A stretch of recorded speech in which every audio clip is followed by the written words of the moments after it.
Bueno, el tema de ahora es tipo de muestreo y cálculo de tamaño de muestra.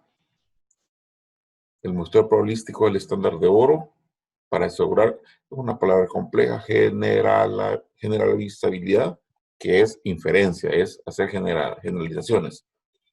Usa un proceso aleatorio para garantizar que cada unidad de población tenga una oportunidad específica de selección. Es un enfoque científico y provee una base rigurosa para estimar la fidelidad a través del cual fenómenos observados en la muestra representan aquello existente en la población. Ok, aquí, mente fotográfica, tenemos dos grandes grupos. El probabilístico, en el cual tenemos 4, que es lo que veremos en la primera parte. Aleatorio simple, aleatorio sistemático, conglomerados, estratificado. Y no probabilísticos, que hablaremos de 2, hay más, pero son los 2 más usados, por cuotas y por conveniencia, que en algún momento en clases anteriores, por ejemplo, Freddy ha hecho alusión a algunos de ellos, pero existen otros no probabilísticos. Hablemos del primero, muestreo aleatorio simple. Es extraído enumerando las unidades de la población y seleccionando un subgrupo en forma aleatoria. Asigna a cada elemento de la población una misma probabilidad de ser seleccionado. Fíjense bien esto. Aquí asigna una misma probabilidad. Es el único método de muestreo aleatorio que nos garantiza toda la misma probabilidad de participar. El uso más común es cuando uno tiene una lista de población accesible más grande que la que uno necesita. Por ejemplo, necesitamos estudiar prematuros menores de 1500 gramos al nacer, hacemos una lista de ellos y seleccionamos al azar. Esto es como, por ejemplo, cuando antes en los grados hacían rifas, ¿verdad? Y a todos les daban un numerito. Y decían, bueno, el que saque el papelito con tal cosa es el ganador. ¿Qué significaba? Que todos participábamos en alguna rifa y solo uno iba a ganarse el regalo que se estaba en ese momento rifando. Eso es un muestreo aleatorio simple, ¿verdad? Es decir, es cuando yo puedo garantizar que todos tengan la misma probabilidad. Si tuviéramos, por ejemplo, en una comunidad los nombres desde Juancito hasta Toñito, los nombres y los números, y yo los enumero, por ejemplo, en un cantón, en un caserío, hay 500 personas y los tengo del 1 al 500, y ya van a ir más adelante y por un método selecciono a 50 de 500 o a 25 de 500 y los hago en una rifa así en una bolsa, ese es un muestreo aleatorio simple. Todos tienen la misma probabilidad de participar. Por lo tanto, es nuestro gol estándar del muestreo. Aquí está, hay una población y yo puedo sacar a los participantes de esa población y todos tienen la misma probabilidad de participar. Ventajas, sencillo de aplicar. Permite hacer generalizaciones, proporciona base para calcular el grado de disparidad entre las medidas de la muestra y la población, error por muestreo. Económicas, que se derivan de no estudiar toda la población. Desventajas, todos los individuos de la población deben tener numerados antes de la selección. Esto puede tener costos y consume tiempo. Los individuos seleccionados pueden estar altamente dispersos y ciertos subgrupos en la población pueden pasar por alto en la selección. Ok, ahí ustedes pueden ver, todo método de muestreo tiene ventajas y desventajas. Hablemos del segundo, es el muestreo aleatorio sistemático. Se necesita enumerar la población completa de elegibles. Difiere el anterior al no utilizar un proceso periódico preordenado para seleccionar. Se selecciona uno de cada N. Por ejemplo, antes que estábamos haciendo las unidades, por ejemplo, creo que eran aquellos que hacen uno cada 10 en las consultas de algunas unidades, es un muestreo sistemático, cada 10, cada 10, cada 10, cada 10.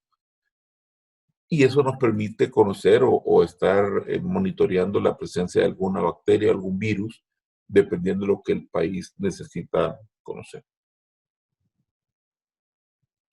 Entonces, ¿qué necesitamos? Un N, el tamaño de la población, y una N de muestra, que es el tamaño de la muestra. Entonces, la constante va a ser igual a la población entre el tamaño de la muestra.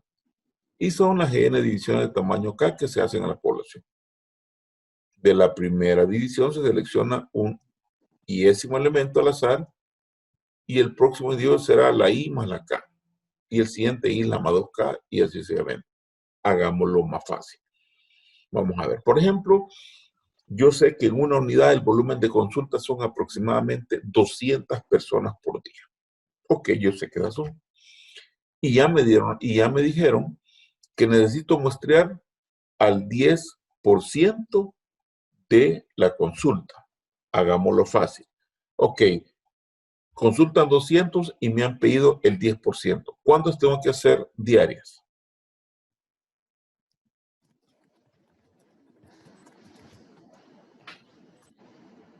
200. ¿Cuánto?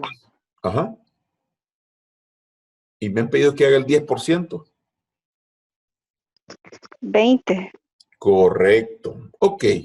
Entonces tengo 200 que es mi consulta diaria y me han pedido que haga 20. ¿Cómo calculo la periodicidad?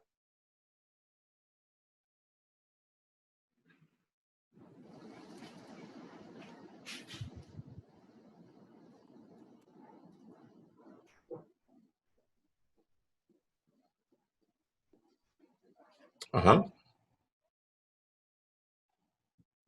Práctico, mi estimado. ¿Cómo lo hago?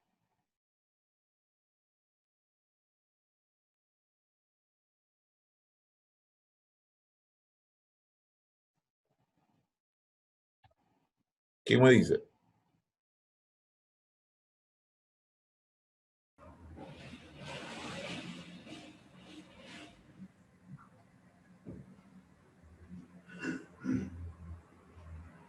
Ajá. Patricia Erazo.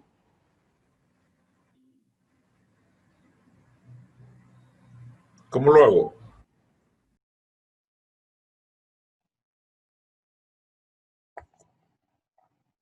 Claudia Zabaleta, ¿cómo lo hago?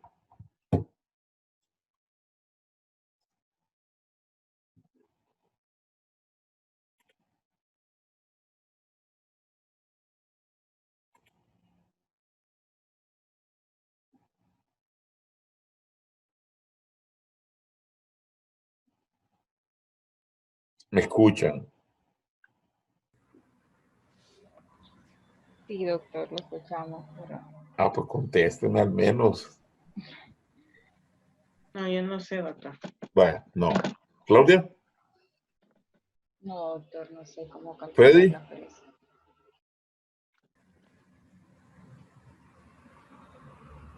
Perdón, doctor, lo que pregunta es cómo voy a seleccionar la metodología para reclutar. ¿Sería Va, así lo que pregunta? va, sí, va, Freddy. Tengo 200 consultas diarias y me han pedido que muestre el 10%. Y ya me dijeron que son 20, de acuerdo. ¿Cada cuánto yo tendría que hacer el muestreo? ¿Cada cuántos? O sea, mi K, mi constante.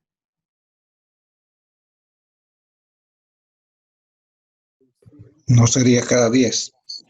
¿Cómo lo hiciste, Carlos? 200 entre 20. Correcto. 200 entre 20. Vale. Ahí hemos calculado la K. 200 entre 20, cada 10. ¿Y qué me dice la diapo? Que entre 1 y 10 voy a buscar un número aleatorio. Asumamos que yo digo, número aleatorio, meto 10 papelitos, ok, empiezo del 3. Y ahí voy.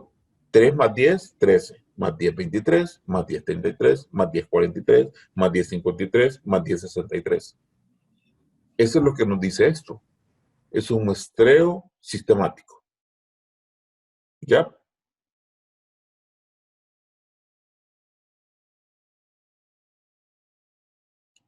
¿Está claro? ¿O lo repito? ¿Podría dar otro ejemplo, doctor? Por favor? Vamos a ver otro ejemplo. Ok, vamos a suponer que esto es a veces lo que nos pasa, ¿verdad? Hablamos, es que el más práctico para nosotros generalmente es la consulta, porque en las comunidades es bien complicado. Otro ejemplo, tenemos en un hospital llegan aproximadamente 300 personas al día. Son 300 consultas. Y nuevamente me han pedido que muestree al 10%. Eso ya me lo dan.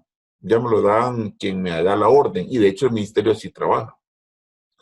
¿Cuántas tendría que hacer, Bella? Diariamente. 300 consultas y me han pedido que haga el 10%, que le tome una muestra, por ejemplo, una muestra de un hisopado nasofaríngeo.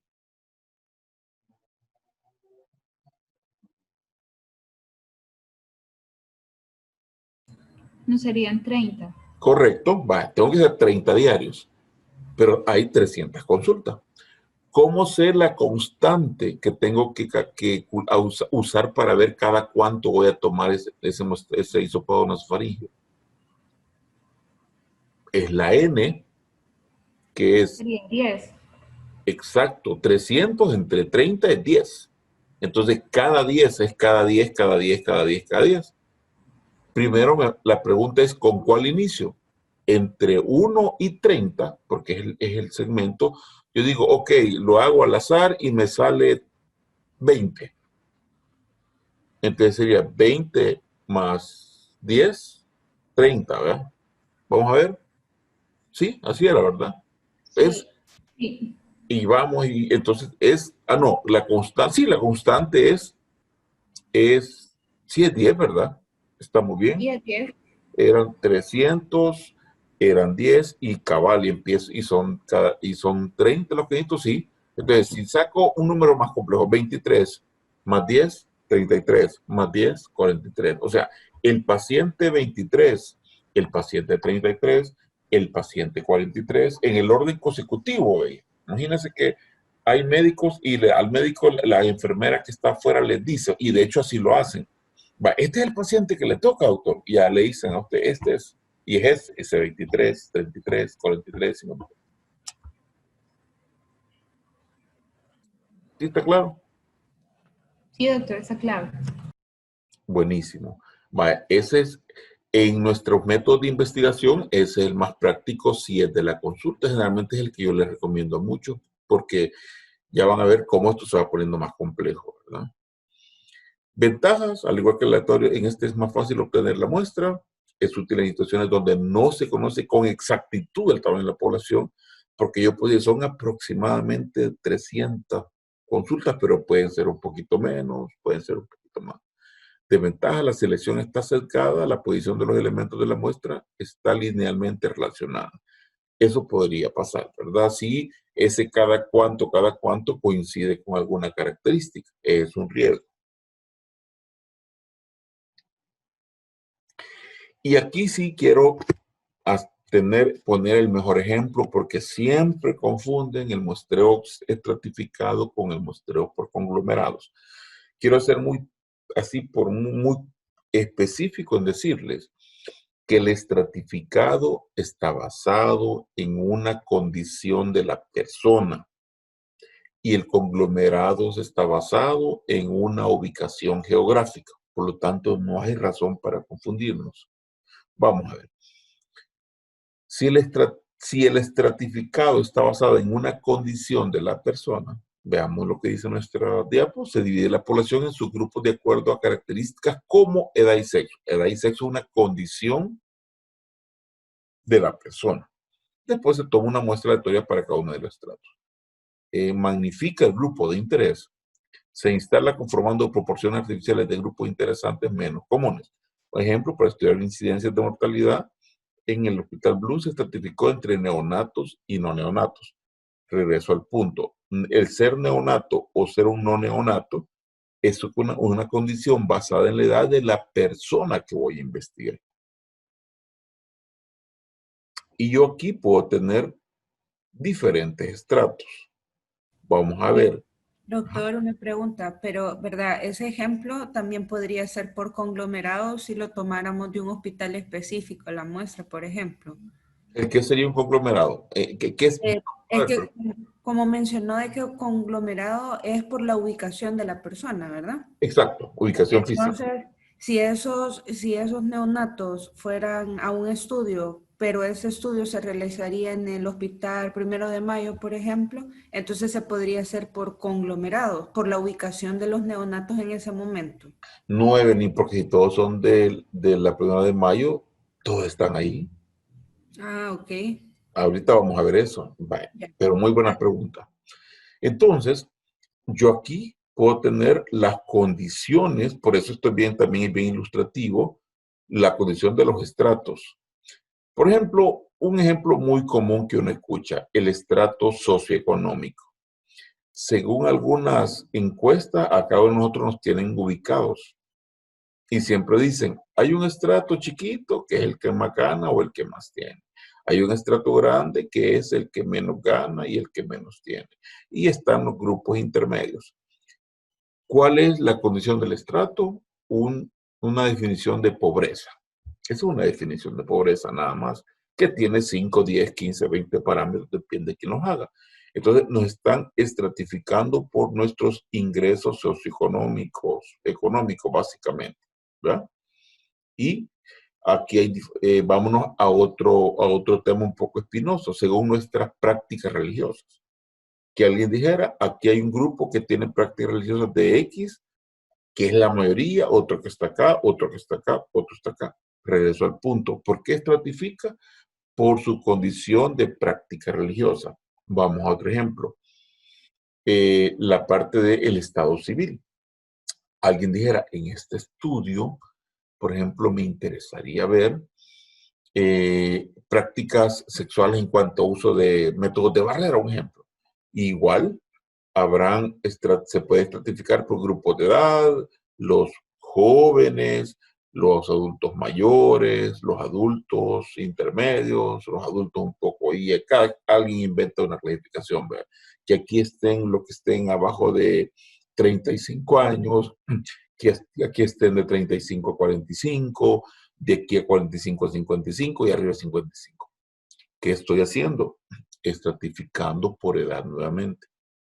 Y el estrato, aquí viene la otra cosa, es que la muestra va a ser proporcional a cada estrato. Por ejemplo, al solo ver este estrato, yo diría, ok, este estrato representa el 50% de mi población. Por lo tanto, la muestra tiene que ser el 50%. Si todo esto es 10,000 personas, toda la población son 10,000 personas, y este estrato tiene 5,000, y mi muestra en base al cálculo de las 10,000 me dicen, vaya, usted tiene que hacer un estudio basado en 1,000 de las 10,000. ¿Cuánto va a ser mi muestra de este estrato? Repito, 10,000 es mi población, 5,000 es este estrato, y tengo que hacer 1,000 personas. ¿Cuánto debería ser la muestra de este estrato?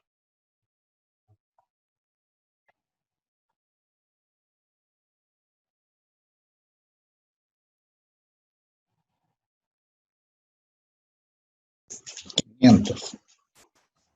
Correcto, 500, es correcto. Porque hemos dicho que 10,000 es todo y la muestra me salió de 1,000 en base a un cálculo que ya lo vamos a hacer más adelante. Entonces, como 1,000 es mi muestra y este estrato tiene 5,000, que es el 50%, de 1,000 aquí tendré que ser 500. Correcto. Y así funciona esto, ¿verdad?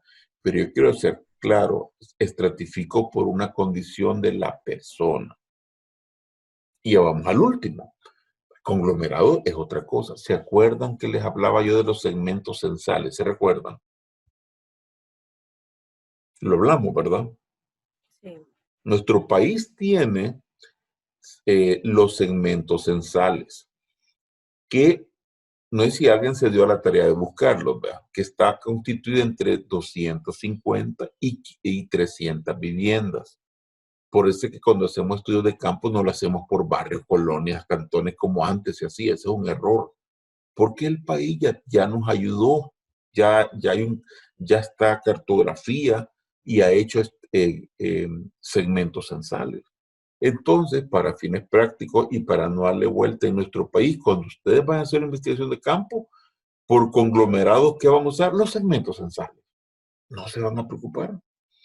Cada segmento censal tiene entre 1,200 y 1,500 personas y tiene entre 250 y 500 viviendas. Entonces, aquí lo que yo les voy a explicar es teoría, pero en nuestro país ya está claro que aquí hay segmentos censales a los cuales tenemos que basarnos para hacer un buen epidemiólogo no va a andar inventando la orilla sur. No me va a decir que aquí varios colonias. Imaginemos en San Miguel, por ejemplo, ¿cuál es la colonia más grande de San Miguel, Vanessa?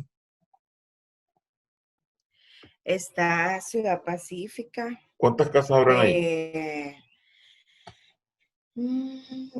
Creo que como unas, déjeme ver,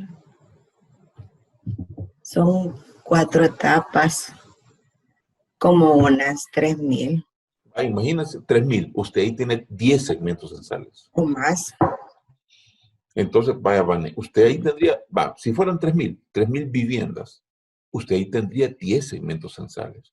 Un error sería poner a esa colonia como un conglomerado, sería un error. Porque habrá barrios pequeñitos o colonias pequeñitas. Sí. Y por eso el segmento censal nos ahorra el dolor de cabeza de hacer un estudio de campo en cualquier lugar. ¿Y dónde está? En cartografía. ¿Dónde está cartografía? En la Dirección General de Estadística y Censo, en la DIESTIC.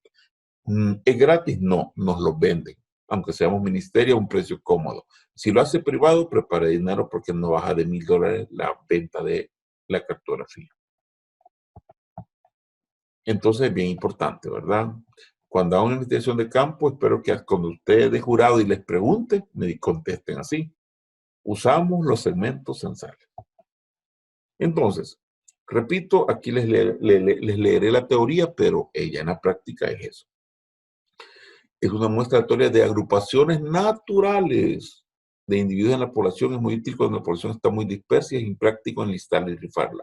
El problema es que la población entre los agrupamientos puede ser homogénea en cuanto a alguna variable de interés. A veces dificulta el análisis. Conglomerados son grupos de unidades de muestreo relativamente agrupadas en espacio. Aquí estamos lo que les he insistido. El conglomerado tiene que ver con un espacio físico. Cuando la población está organizada en áreas geográficas, no necesita lista de población y solo necesita poblaciones por localidad de barrios albertos. Localización de conglomerados seleccionada al azar a partir de una lista de áreas geográficas. Las unidades de muestreo son seleccionadas al azar y las unidades de un mismo clúster o conglomerados tienden a tener características similares. Ahí están los conglomerados.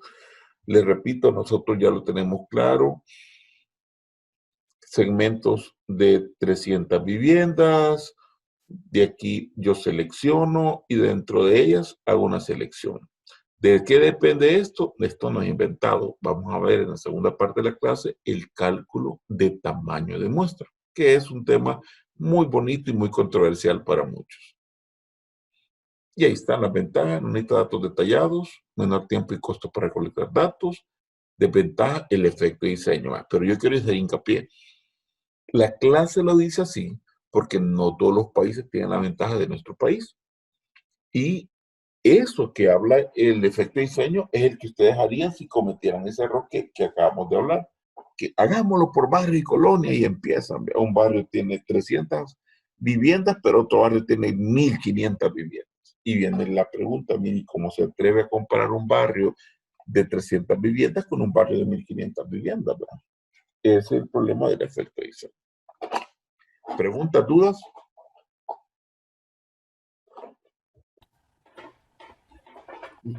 Doctor, yo sí tengo una duda. Ok.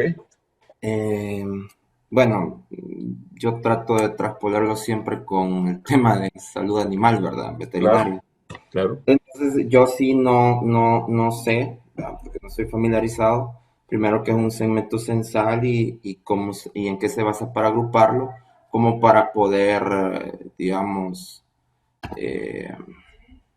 hacer un muestreo por conglomerados en animales, por decirlo así. Sí. Entonces, para poderlo traspolar, sí quisiera tenerlo un poquito claro. Va, con gusto. Ahorita ampliamos esto. Me parece interesante tu pregunta, Néstor. Vaya.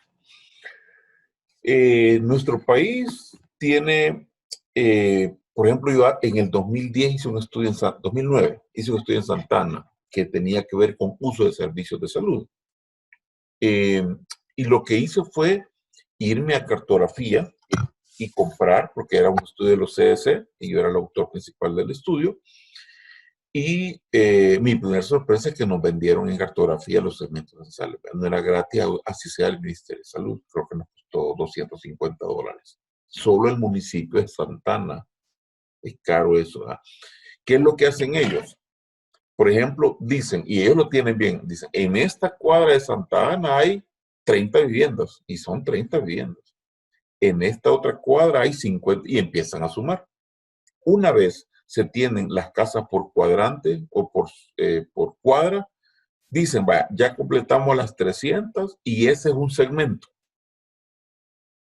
De ahí nos fuimos, me acuerdo, en el Cantón Primavera de Santana, que es bien grande, igual. Nos decían de tal lugar, esas son el segmento del Primavera, y en Primavera creo que habían 3 segmentos censales. ¿Qué es lo que hace cartografía? Ubica las viviendas y las cuenta que hayan de 250 a 300 viviendas, y así hacen los segmentos.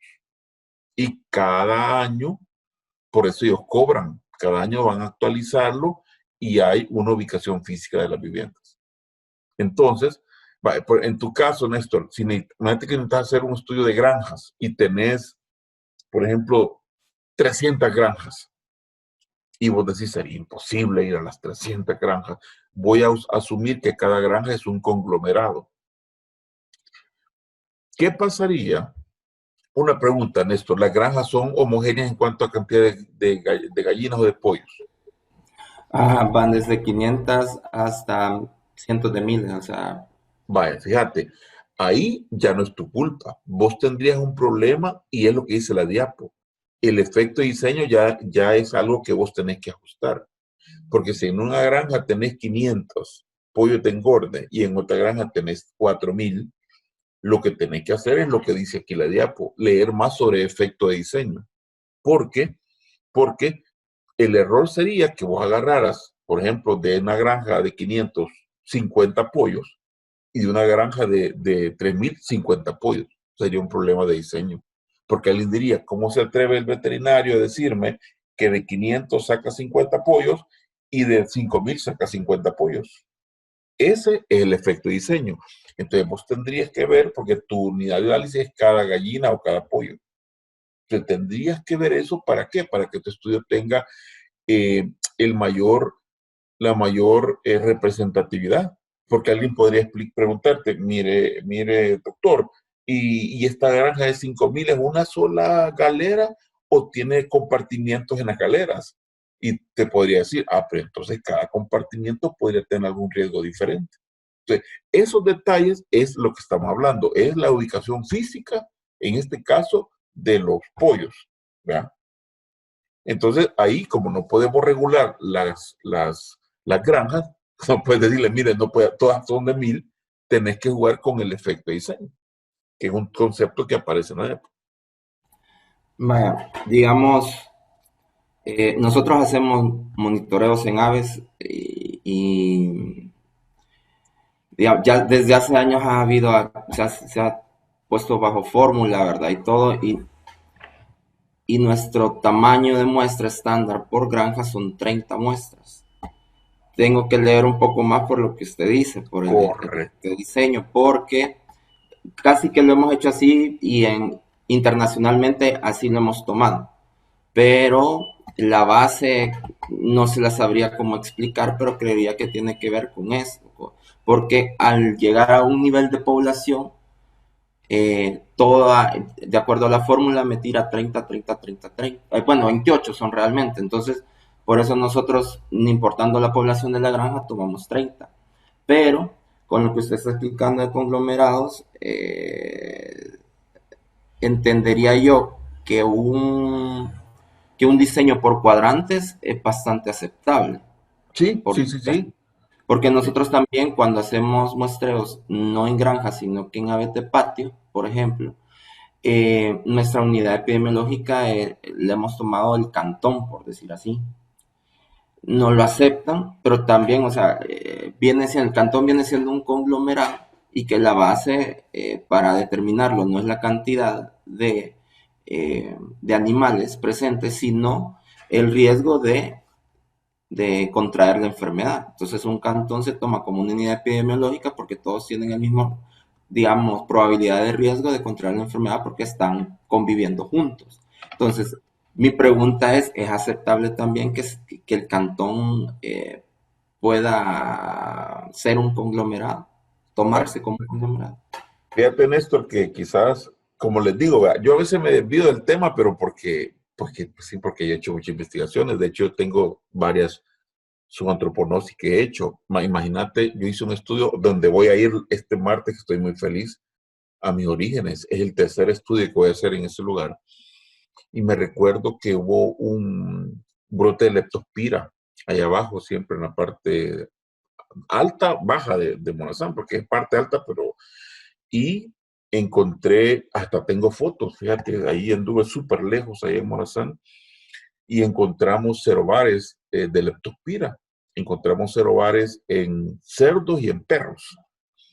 Entonces, lo que me preguntas, no es lo mismo donde yo anduve, que es allá por la laguna, bueno, Vanessa conoce, que es la parte que está, ya es de San Miguel, pero que entras por Morazán porque es tan alto que es más fácil entrar por Morazán, a decir que es en la parte alta de Torola. No es lo mismo, porque hay características ambientales y de prácticas culturales que no es lo mismo allá abajo que en la parte alta del mismo municipio o del municipio en sus dos extremos. Por eso es que, pues que vos vas a hacer la especialidad, vas a ser un veterinario epidemiólogo, tendrías que revisar eso. Porque es lo que yo les decía, el 5%, eso era una ley para muchos. Acepta el 5%, hombre. Ah, vaya, y todo el mundo, hagamos el 5%. Ya van a ver ustedes cómo es el 5%, ya se los voy a votar en una media hora. Eso es una mentira, una leyenda urbana. Es un invento que alguien hizo y que el 5% era la muestra.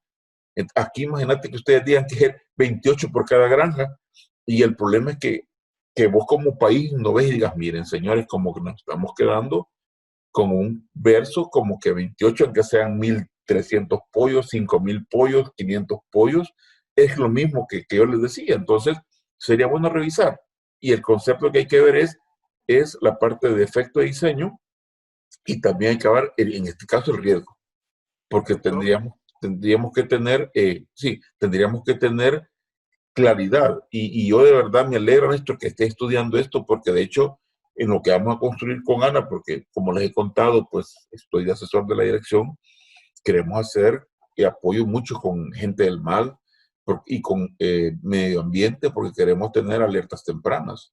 Y si la alerta temprana está basada en identificar enfermedades en animales, nos va a permitir, y entre más representatividad haya, tener focalizado dónde está el problema, Néstor. Así que sería bueno que revisara. Y mira, yo rompí muchos paradigmas cuando estudiaba en epidemia, por eso me odiaban en Oriente, una tal regional de hace mucho tiempo. Porque yo le decía, ¿y por qué tiene que ser rojo, verde y amarillo? Pues es que así ha sido por años, doctor, desde los 70, no me interesa.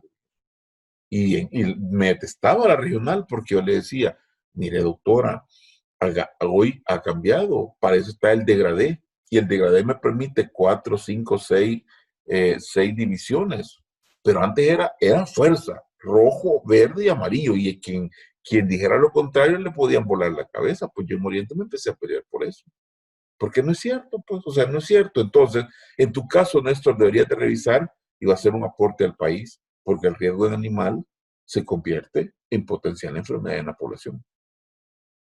¿Ya? Freddy. Sí, doctor.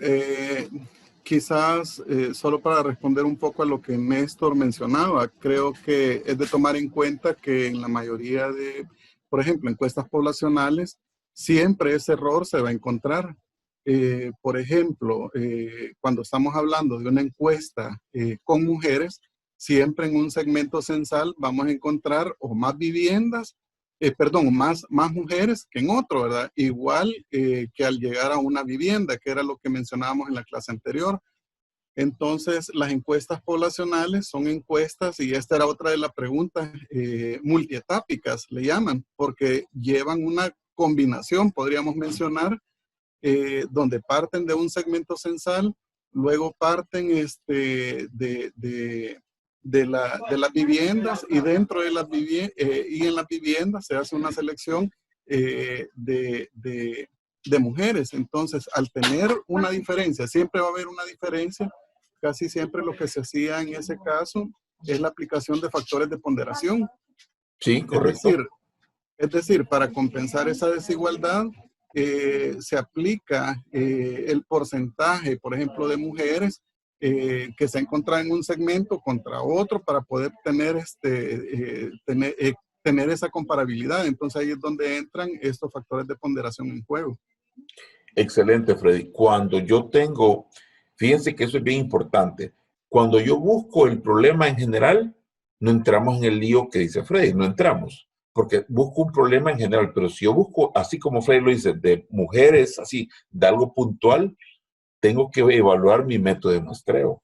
Y en efecto, como bien lo dice Freddy, por eso es que el muestreo, yo soy muy crítico en las investigaciones cuando soy jurado, porque siempre les pregunto cómo plantearon su método de muestreo, porque puede ser un muestreo unietápico, bietápico, multietápico y con criterios diferentes. Yo les doy primero lo macro, es que yo necesito a quien esté en la vivienda encuestarla. Ya lo que dice Freddy es fundamental. Si yo busco niños menores de 5 años, si yo busco embarazadas, si yo busco mujeres, cambia un poco el enfoque, ¿vean?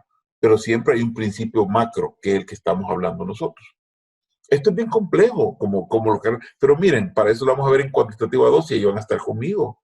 Lo vamos a ver llevar tan profundo como sea necesario. Como les he dicho, esa es mi especialidad. Yo me desarrollé en investigación durante 13 años.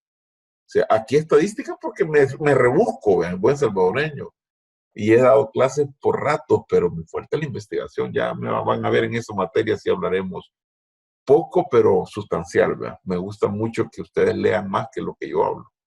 Pero vamos bien, buenísimo. Entonces, ven ustedes cómo este tema, yo como les decía, es un tema muy bonito. A mí me gusta dar esta clase porque es un tema interesante. Vamos a continuar, porque sé que este es un tema que a todos, más ustedes que están empezando a diseñar sus estudios, que no dudo que van a brillar cuando lo presenten. Ok, y bueno, el conglomerado siempre al azar, a partir del centro. Bueno, esta es una forma que se ha quedado un poco corta. Esto es el método CSC. No voy a profundizar porque lo vamos a ver cuando estemos en la Quanti 2, pero este método, ahora con los segmentos censales, ya este método se ha quedado en desuso. Y es eso, ¿verdad? Tenemos áreas, fíjense, aquí es a la antigua, ¿verdad? Aquí hay un barrio, aquí hay otro barrio, aquí. Entonces aquí, ¿cuál es el problema? Que no todos tienen lo mismo. Hay uno más grande, este es más grande que este. Entonces, con los segmentos censales, este dolor de cabeza me lo quitaron. Ya no tengo por qué quebrarme la cabeza porque el país lo ha definido. Ahora terminamos con el muestreo no probabilístico y quiero hacer hincapié en algo. Miren, hacer un muestreo no probabilístico no es pecado, no es malo.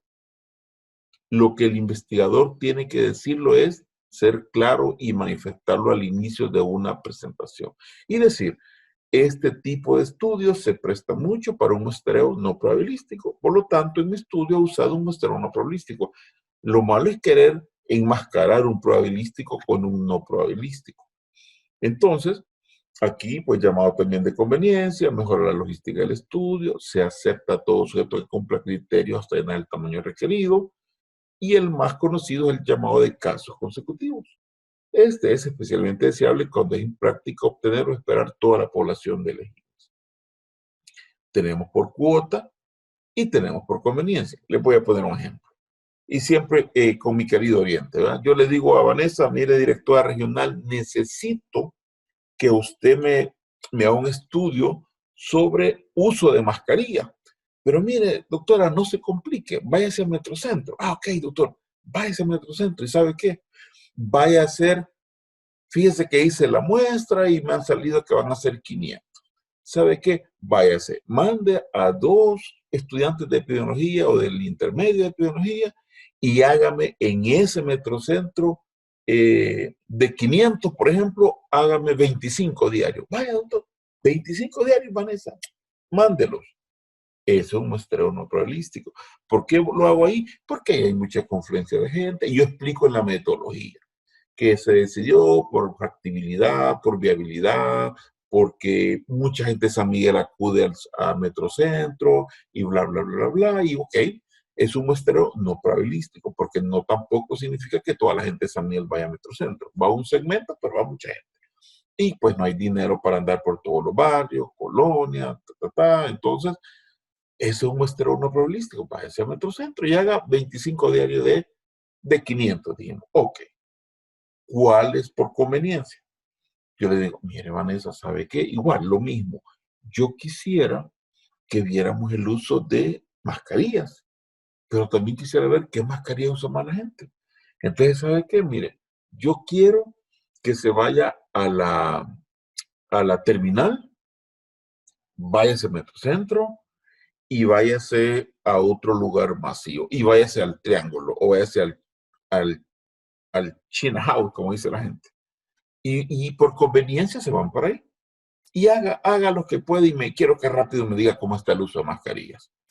¿Qué le estoy diciendo? En el primero, vaya a ser 25 Metrocentros. En el segundo, váyase a 4 lugares estratégicos, y ahí que se ponga la gente de salud encubierta para ver cuánta gente usa mascarilla y qué tipo.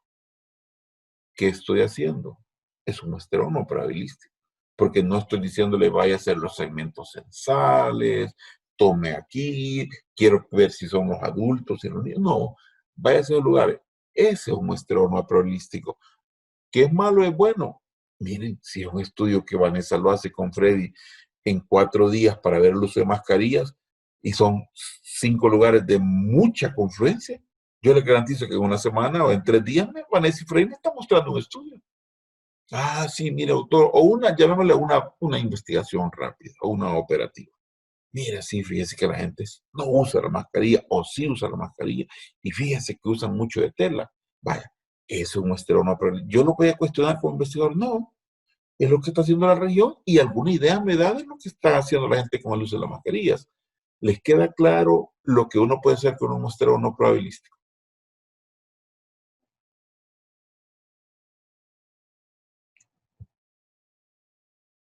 ¿O tienen preguntas?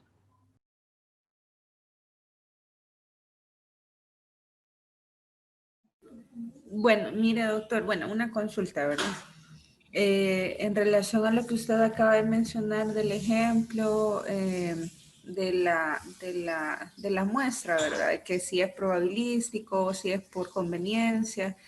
En ese caso es como bien, bastante claro, digamos, pero en el resto de estudios, ¿cómo es la manera más apropiada o la manera más idónea de poder elegir qué tipo de muestreo vamos a realizar? Muy bien, depende de la accesibilidad a la población, Evelyn. Y todo muestreo aleatorio simple es el mejor muestreo de los 4. Yo, desde el momento que un alumno o un instructor me dice que lo ha hecho aleatorio simple, mis felicitaciones, y después le pregunto cómo lo hizo. Ahora, si lo ha hecho en una comunidad, lo cuestiono fuertemente, porque en este país no los tenemos tan al dedillo de decir que tengo desde Juancito hasta Toñito en un cantón, en una colonia, porque eso no es cierto. Si es en la comunidad, a lo mucho le voy a creer que lo ha hecho por conglomerados, que esa es la forma más práctica de hacerlo, porque lo demás es impráctico. Si lo ha hecho en un hospital, el que menos le acepto, el que más le acepto es que lo haga hecho sistemático, porque como alguien no sabe cuánta gente consulta. O sea, depende, Evelyn, depende el contexto que estamos hablando. Pero, por ejemplo, si fuera de gente que ha consultado por un problema, está fácil. Yo tengo los expedientes. Y después en Excel los enumero del 1 al 5000, y ya vamos a ver cómo calculamos la muestra, y me sale que haga 250. Hago aleatorio de una lista de Excel, y ahí extraigo a Elmer Mendoza, a Evelyn Rivera, extraigo a Pati Erazo, a Freddy Barenga. Es fácil. ¿Ven por qué depende de cada contexto? De la factibilidad, de la viabilidad, de la accesibilidad. ¿Está claro? Pero el aleatorio simple es el que se podría utilizar en cualquier tipo de estudio. O sea, ¿se podría generalizar el uso de él? No. No, por ejemplo, Evelyn, si yo le dijera, va Evelyn, Infosalud, hágame un estudio de cuánto fuman y toman en la comunidad. Usted no puede hacer un aleatorio simple. Sí, no. Porque usted no tiene el nombre de todas las personas, en este país menos. Usted puede saber la casa, dónde está, y ahí regresamos al concepto de conglomerados. Y que usted adentro, y lo que Freddy decía, puede ser bietápico por conglomerados y lo puede hacer aleatorio simple al interior del conglomerado. Eso es lo que ya define un estudio serio y un estudio de verdad con alcances nacionales. Ok, gracias. Ok. Pero lo veremos, mi estimado, en la Quanti 2 con mucho detalle, no se preocupe. Doctor, yo tengo una consulta. ¿Sí? En este caso, aquí estamos partiendo de la muestra que nosotros tenemos para obtener una serie de variables. ¿Qué es o lo que vamos a ver características. ahorita? ¿Qué es lo que vamos a ver? El tamaño, no hemos hablado del tamaño, hemos hablado del tipo. La cuestión es cuando usted partimos al revés, que era un ejemplo que lo que estábamos viendo la vez pasada y quizás no va a ser objeto de esta clase, pero solo como para poder ilustrarnos, doctor. Por ejemplo, cuando nosotros requerimos no el tamaño de la población, sino que nosotros queremos sacar una característica de una población que, por ejemplo, no lo voy a sacar algunas características que ya mencionaba, por ejemplo, el número de personas que tienen VIH. Correcto. Entonces yo quiero sacar la prevalencia de esta población y no va a ser con un conglomerado o una muestra pequeña que yo lo voy a seleccionar. Entonces tengo que partir de la probabilidad que yo tengo de encontrar a esa persona en una muestra para poder calcular la muestra que voy a utilizar. O sea, es como al revés. En esos casos, ¿qué es lo que yo tengo que considerar, doctor? Muy bien, pues, pero son dos cosas. Buen punto. Ya vamos a ver que nos sirve la prevalencia conocida para saber cuántos tengo que hacer. Buen punto. Ese es cálculo de tamaño muestra. Es cálculo. Ahora veamos un escenario donde usemos el tipo. Vamos a ver. Yo necesito saber, por ejemplo, cuál es la prevalencia de VIH en una población. Puedo hacer un muestreo, podría ser un muestreo por conglomerados, podría ser un muestreo sistemático. Por ejemplo, si yo quisiera saber, sistemático puede ser si yo lo hago en un hospital, un ejemplo. Y yo digo, calculo la muestra y ya vamos a ver, saco la N mayúscula y la N minúscula. Pero yo quisiera saber la prevalencia de una comunidad. Uso el concepto de conglomerados.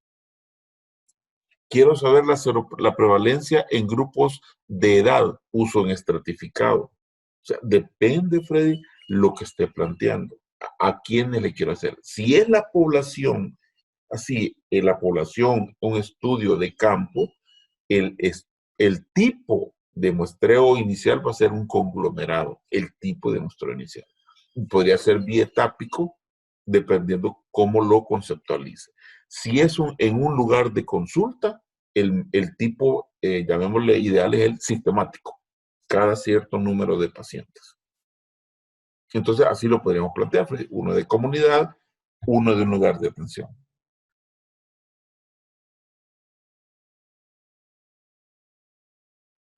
¿Está claro, Freddy? O si no, vuelvo a ampliar, o hay algo que no quedó claro.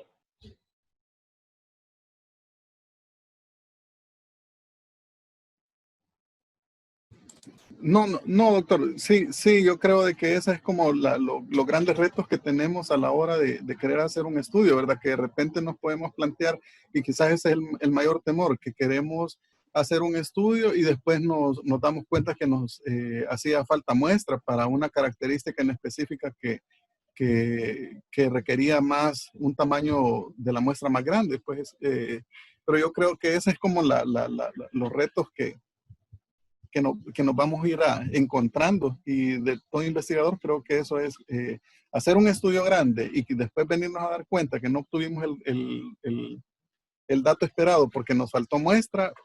Ese es como el temor. Vaya, Freddy, sí, ahora ya capté, es otra línea. Muy bien. Lo que pasa, Freddy, es que por eso ahorita vamos a ver, ya van a ver ustedes que el tamaño de muestra, por eso yo soy enemigo del 5%. Ya le capté. Ya, o sea, ya te capté la onda, Freddy, ya, ahorita. Porque a veces uno dice, puchica, yo esperaba encontrar al menos 200 casos, 150 casos. El problema es que uno juegue con los casos y no con la representatividad de la prevalencia del problema. Pero ahorita vamos a eso, porque ahorita vamos a pasar al segundo tema, Fred, que es el tamaño de muestra. Y veamos aquí, cálculo del tamaño de la muestra. Por ejemplo, uno dice, y tengo que estudiar a todos los individuos de este lugar.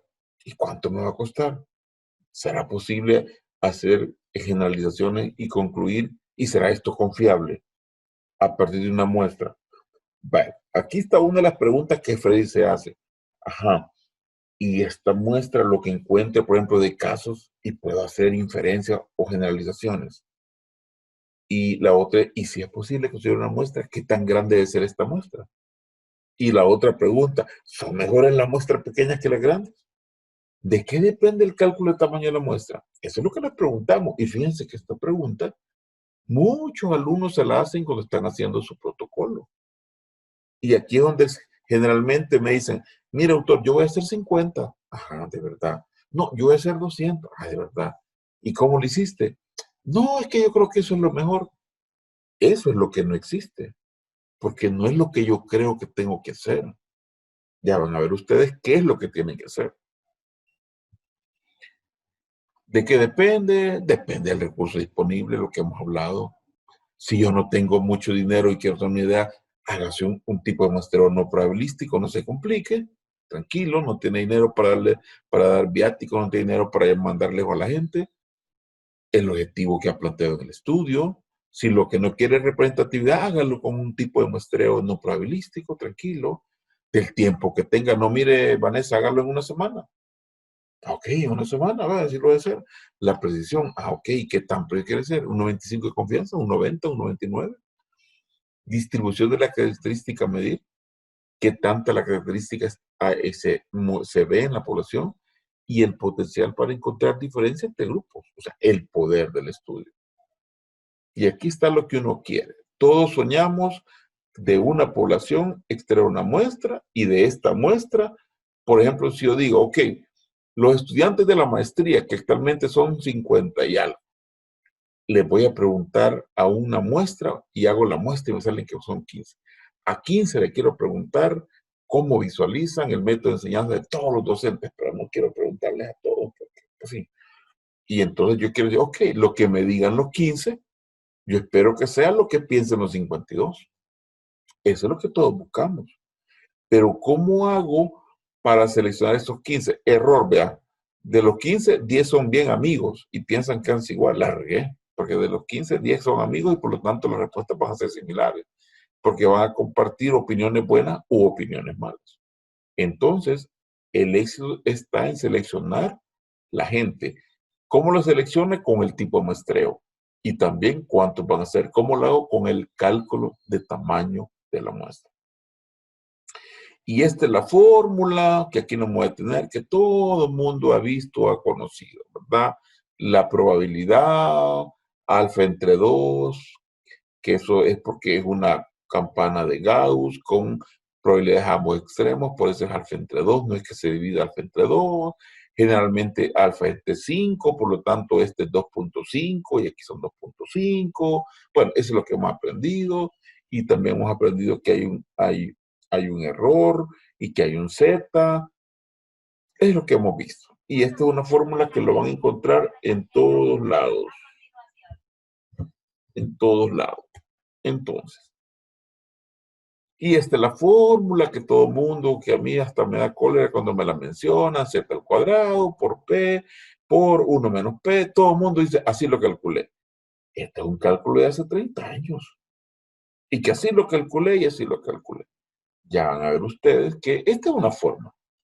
El problema es que esta forma es estática. Porque siempre le va a dar 380 y si no háganlo, cae todos los estudios de 380.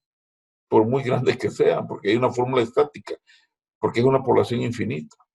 Y está con corrección. Esta es que tal vez es más cercana a lo que queremos. Entonces, no me quiero detener mucho porque me quiero ir a la esencia de lo que hemos hablado. Aquí ahí les va a quedar en la clase. Y aquí está el cálculo. Si lo quieren hacer a pie, pueden tardar su media hora. Multiplican esto por esto. Vaya, ¿qué elementos tenemos? Dice, se hizo un estudio piloto a 50 niños de 4.000 que hay que estudiar. ¿Por qué hicieron un pilotaje? Porque querían saber, en este caso, la prevalencia, la incidencia de Ascaris, y encontraron que de 50 niños, 30 tenían. Eso era un pilotaje. Pero al final son 4.000 el total, y lo que queremos ver es que de los 4.000, ¿cuántos hay que hacer? Y repito, esto solo fue para saber lo que vamos a usar en la fórmula. Entonces ya tengo todos los datos, M es 4.000, Z es 1.96, que desde hace rato le he insistido, eso equivale al 95% de confianza, el 1.96 exacto. De ahí tenemos que, como aquí me dio 60%, es 0.6, y 0.6 menos 1 es 0.4, y ya tengo todos los datos. Y calculo. Y miren, esto es lo que nos da casi en todos, porque es una fórmula estática. Y aquí lo hacen, y es lo mismo. Aquí sí me quiero detener. Todo tipo de tamaño de muestra, perdón, todo cálculo de tamaño de muestra, ustedes deben calcular un ajuste. Esto sí, el ajuste no se les va a dar lo que vamos a ver ahorita. El ajuste ustedes lo van a hacer. ¿De qué depende el ajuste? Por ejemplo, nos pasaba antes mucho en estudios de dengue. Habían áreas dormitorios. La gente llegaba solo a dormir y ya sabíamos que el 30% de las viviendas estaban cerradas. Y necesitábamos hacer un tamaño de muestra. Entonces, ese ajuste en base a eso. Si ustedes conocen que es un área donde el 30% de la vivienda está cerrada, hagan un ajuste con un 30%. Si no tienen claridad, generalmente se usa como estándar 10%. Y ahí está la fórmula, ¿verdad? El tamaño de muestra que nos dio, 1 menos esto que si es el 10% es 0.1, si es el 30 es 0.3. Perdón. Y entonces, de 348 que calculé en base a la fórmula, ahora con el ajuste tengo que hacer 387. Y viene la pregunta de todos. Doctor, ¿y si no hago los 387 está mal los nombres, señor? Si usted necesita hacer 348. Este es el ajuste, porque dice, llego a caja cerrada, ok, vaya, no la reemplace, vaya a otra, porque yo sé que el 30% o el 20 o el 10 está cerrada. Su meta es 348. Cuando usted llega a eso, para, porque es una pregunta común. Lo que pasa es que, repito, lo ajustamos porque si hice bien el ajuste, probablemente al terminar el trabajo de campo voy a andar por los 380, 390 y está bien. Perdón, voy a andar al final con los 348 al final de haber hecho todo, porque repito, hay casas cerradas, casas inhabilitadas. Entonces, yo espero llegar aquí cuando termine, porque yo sé, imagine cuántas aquí podemos perder, hagamos una resta rápida. Si fueran 350, fueran 37, más 2, 39. Yo espero que 39 viviendas que se traducen en 39 personas no las encueste porque estaba cerrada.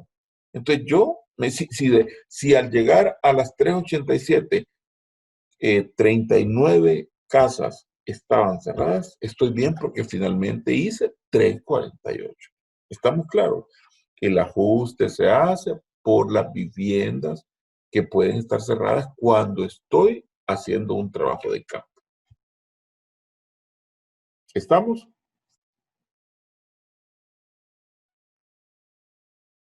Y mi estimado, esta es la explicación, el por qué cuando ustedes no saben la prevalencia, que es otra pregunta común. Miren, yo no sé cuál es la prevalencia del estudio. Ok, castíguese, les digo yo. ¿Qué es castigarse? Póngase el 50%. Y en esta tabla ustedes pueden ver, estas son 3 poblaciones diferentes. El mensaje que quiero que les quede claro es que cuando yo calculo el 50 es el tamaño de muestra más grande. No es cierto que porque es 0.6 aumenta, no, ya lo van a ver. Después de 0.5, después del 50 empieza a reducir otra vez. El 0.5 es el tamaño más grande de la prevalencia de un estudio. Y lo quieren ver en un gráfico, aquí está. Por lo tanto, eso es un castigo. No sabe la prevalencia de su problema, póngase 50. ¿En qué se traduce? En la muestra más grande. Ahora bien, como no es solo palabrerío, todos hagamos lo que voy a hacer. Vámonos a abrir Hoy esto está mejor que todos ustedes lo pueden ver. Miren, me voy a meter a www.openepi.com. Todos hagan eso.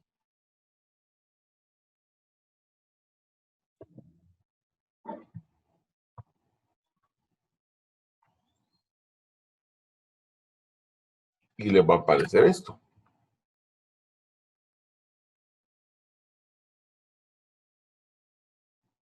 Ahí me dicen cómo van.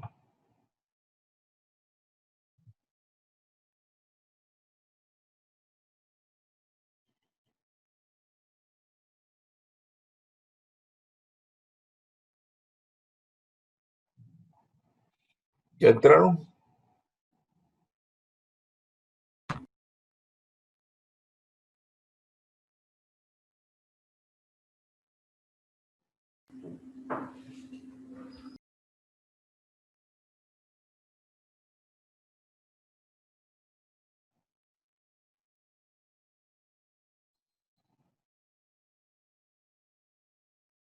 Vaya, una vez entran, se van a donde dice tamaño de muestra y se van a proporción.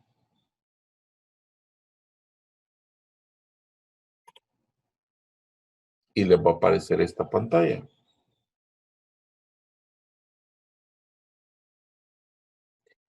Arriba les aparece cinco pestañas. Inicio, introducción de datos, resultado, ejemplo, ayuda. Se van a introducir datos. Aquí vamos a botar ese mito del 5%. Vamos a ver de qué depende el tamaño de la muestra. Juguemos con aquí solo es tamaño de muestra, aquí no es tipo de muestreo. ¿Quién me quiere decir la población de un municipio donde vamos a hacer un estudio?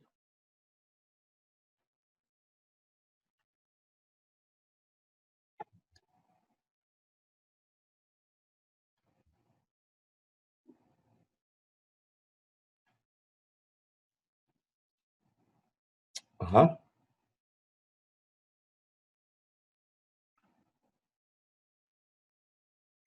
En Soyapango podría ser, doctor. ¿Cuántos viven en Soyapango?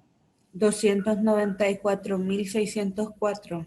Vaya, 300,000 personas. Vaya, 300,000.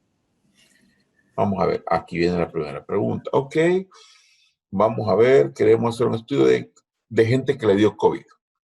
Ok, y alguien nos dice, miren, ya hicimos un estudio previo y pareciera ser que el COVID le ha dado al 20% de la población. Ok, ¿sí? Vean lo que estoy haciendo, le pongo 20%.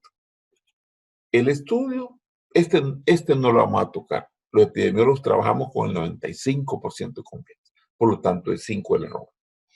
Aquí viene la pregunta, y esto sí va a hacer que cambie mucho. Fíjense bien lo que les voy a decir. Cuando hacemos, y aquí ustedes van a ver la relevancia de un estudio del tipo de muestreo. Si yo hago un muestreo aleatorio simple, esto queda igual a 1. Si yo voy a hacer un muestreo sistemático, esto va a ser entre 1 y 2. Si voy a hacer un estratificado, esto puede ir de 1.5 a 2.5. Y si voy a hacer un muestreo por conglomerado, puede ir de 2.5 a 3.5. Y ya van a ver cómo cambia. ¿Vale? Primero asumamos que es un muestreo aleatorio simple. ¿Vale? Complicado porque no hagámoslo real. Conglomerados, le pongámosle 2. Fíjense bien, 2, 5, 20, que es lo que sabemos. Vaya, veamos, calculo. Quiero que se fijen en dos cosas. Me voy para abajo y voy a decir, miren la formulita sencilla que usa el programa. Esa es la fórmula que está usando el OpenEpi. Vaya. ¿Cuántos debería de hacer yo en Soyapango? ¿Cuántos? Con un 95 de confianza. 492. Ok, vean. 492 personas. Va, estamos ahí. Ahora bien, resulta que le han pagado a Evelyn un montón de pisto para que haga un estudio y Evelyn dice, mire, pero yo no sé cuánto les ha dado. Si usted no sabe, ¿qué dijimos? 50. Ok, 50. Calcule nuevamente. Vaya, mi estimada, lastimosamente me tiene que hacer ahora, ¿cuántos? 768. ¿Ustedes creen que era el 5% que alguien una vez dijo? Nada que ver, ¿verdad? Resulta que ahora Evelyn dice, pero fíjense que como es por conglomerados y yo tengo mis dudas porque es muy disperso, porque es bien heterogéneo, entonces fíjense que yo he pensado que en lugar de 2, le voy a poner 3 al efecto de diseño. Yo le decía a Néstor hace rato, que le dije, Néstor, léete efecto de diseño, ¿sí o no, Néstor? Para que vean que se traduce, veamos, porque como yo sé que es heterogéneo y pues no tengo claro, calcúlelo, señor. Ahora miren, mi estimada Evelyn, va a ir a ser 1151.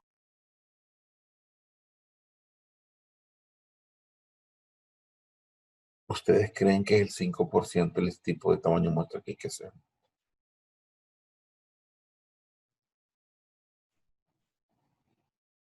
Vaya, ahora les voy a enseñar, aunque quede grabado, vea, una hallanada de un alumno de hace 2 años.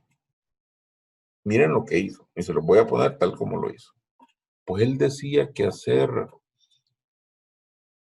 85 era mucho y que él no podía hacer 85. Entonces inventó que era 50, inventó que aquí era, creo que 1. Y dijo, yo voy a hacer un estudio y miren, y yo lo cuestioné. Mira, le dije yo, ¿y por qué no hace los 85? Porque le da 70. No, doctor, es que la fórmula está mala. ¿Cómo la fórmula está mala? Si lo que pasa es que ahí son poquitos, lo que le está diciendo este sitio epidemiológico es que ahí son poquitos, hágalos todos, señor, para hacer un muestreo. Porque díganme, de 85 a hacer 70, hasta anticientífico es eso, ¿sí o no? Y por más que le calculaba aquí, no la hacía llegar. ¿Por qué? Porque esto de los estudios de investigación es una cosa delicada y un epidemiólogo yo no le perdono que no sepa calcular un tamaño de muestra. Y vean, aquí estamos usando, el estudiante me alegaba que esto no estaba bueno, porque él esperaba de 85 a hacer 20. Y veamos si lo puede hacer llegar, tal vez. Lo puede hacer llegar si aquí le pone 10 y estoy jugando con parámetros reales. Vamos a ver, con un 10%, 53. Tampoco va a ser 10, ni 20, ni 30. ¿Cuál es el mensaje que les quiero dejar? Que cuando ustedes calculan la muestra para un estudio epidemiológico usando un muestreo de los más complicados, hay 4 factores que afectan el tamaño de muestra. El tamaño de población a investigar, la frecuencia que usted conoce, o la prevalencia, o la incidencia. Esto que nunca cambia, y el tipo de muestreo. Por eso es que los 2 temas que hemos visto ahora, un epidemiólogo los tiene que manejar como el ABC. Esto cambia cuando vamos a hacer un estudio, y repito, por conveniencia, o un muestreo no probabilístico, un tipo no probabilístico. ¿En qué cambia?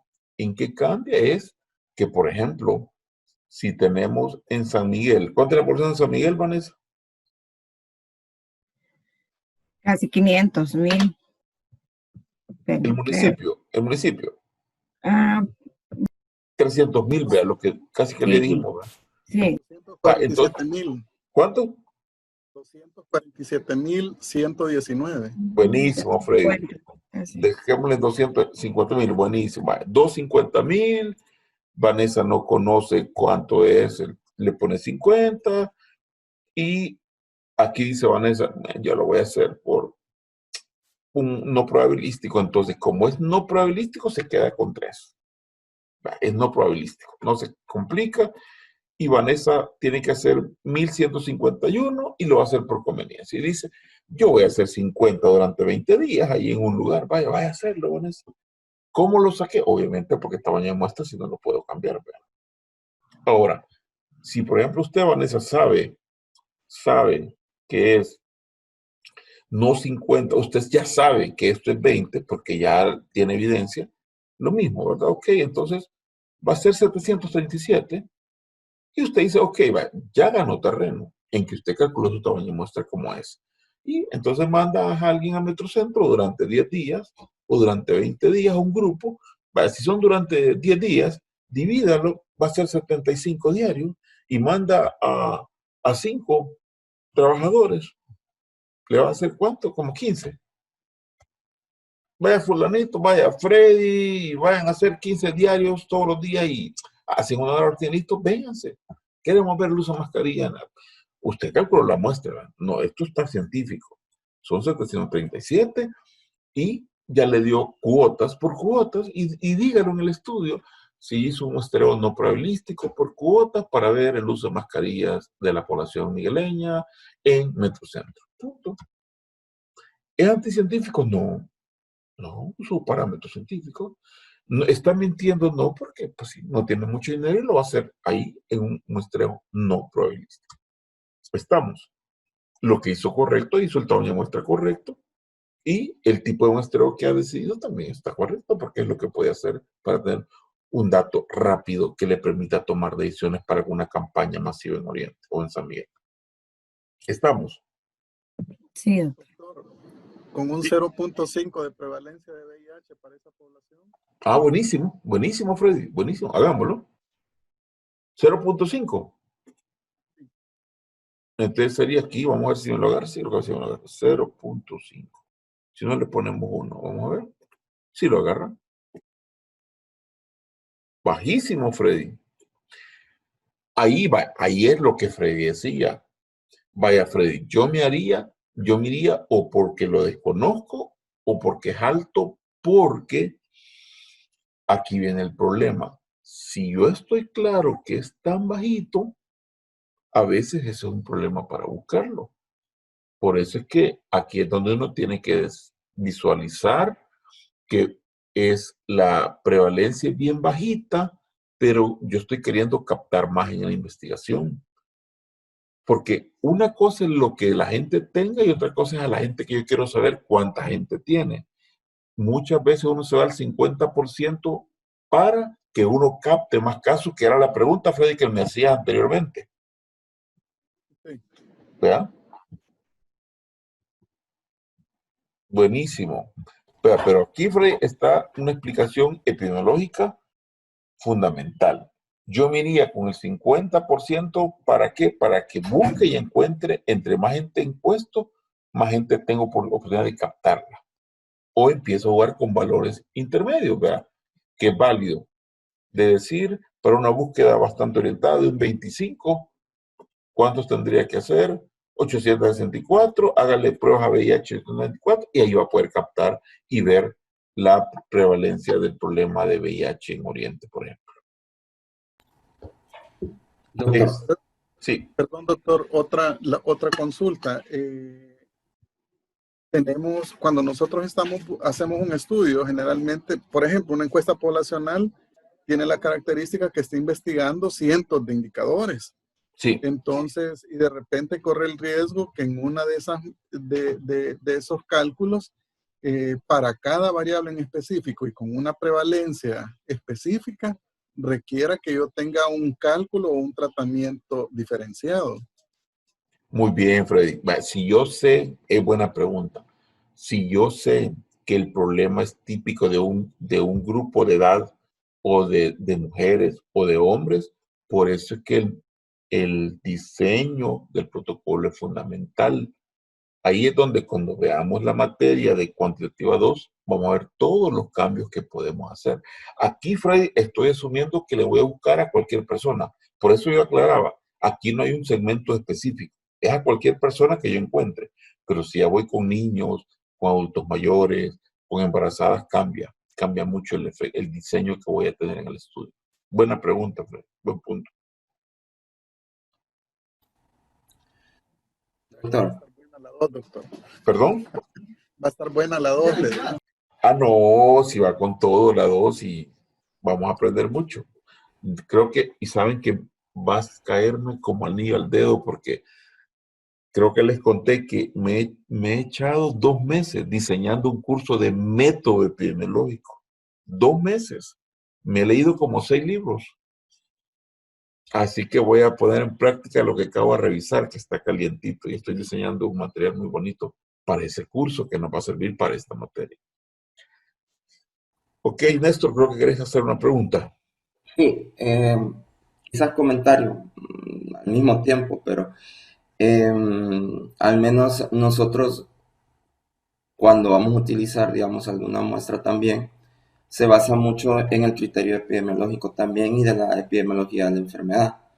Entonces, por decir así, la tasa de transmisión que pueda tener la enfermedad nos puede servir como un parámetro de la prevalencia estimada que podemos nosotros llegar a obtener. Y esa es utilizable y válida para, digamos, sustituir si no conocemos realmente cuál es la prevalencia en el lugar. Pero si sabemos que la enfermedad está presente y sabemos su tasa de transmisión, podemos calcularlo en base a esa tasa, o sea, de cuánto es lo que esperamos encontrar, ¿verdad?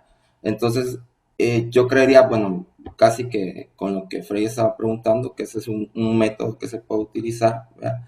Y al final, si estamos utilizando una fórmula también de tamaño de muestra, ¿verdad? Y lo que pasa es que yo creo que muchas veces en los estudios nosotros queremos encontrar algo y pensamos que es casi obligación encontrar algo, no es así. Es un error, exacto. Entonces, si nosotros tenemos y hemos calculado bien la muestra y hemos tomado todos los parámetros que debemos tomar y es el tamaño de muestra ideal, pues la información es que no está y es una gran información, pues, o sea, no necesariamente tengamos que encontrar algo. Entonces, de eso también hay que considerarlo, de que tiene un gran valor epidemiológico también no encontrar algo bajo un buen diseño de muestreo, un buen cálculo de muestra.